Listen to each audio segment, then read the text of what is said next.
मुलांच्या सुट्ट्या असली की मुलांना काही ना काहीतरी चटपटीत खायची लहर येते. तशीच माझ्या मुलींना पावभाजीची लहर आलेली आणि सुट्टी दिवशी त्यांनी मला पावभाजी बनवायला सांगितली. तर वाटाणे, फ्लावर, शिमला मिरची, गाजर, बीट पाणी घालून कुकरमध्ये ठेवलं. त्याच्यात झाकणावरती बटाटे देखील ठेवले आणि चांगलं शिजवून घेतलं. सर्व भाज्या शिजल्यानंतर स्मॅश करून घेतल्या. कढईमध्ये बऱ्यापैकी तेल घातलं, बटर घातलं, जिरं घातलं, बारीक चिरलेला कांदा, आलं लसूण पेस्ट घातली, 2 मोठे बारीक चिरलेले टोमॅटो घातले आणि चांगलं परतून घेतलं.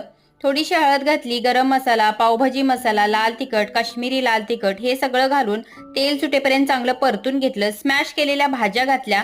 कन्सिस्टन्सी ऍडजस्ट करण्यासाठी गरम पाणी ओतलं, चवीपुरतं मीठ घातलं, झाकण ठेवून 5 ते 6 मिनिटं मस्त पावभाजी शिजवून घेतली.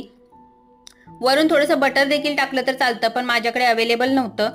तर गरमागरम पावभाजी पावसोबत आणि बारीक चिरलेला कांदा, लिंबू याच्यासोबत मुलींना सर्व केली. मुली अगदी खुश झाल्या आणि आपलं काय, मुलं खुश तर आपण खुश.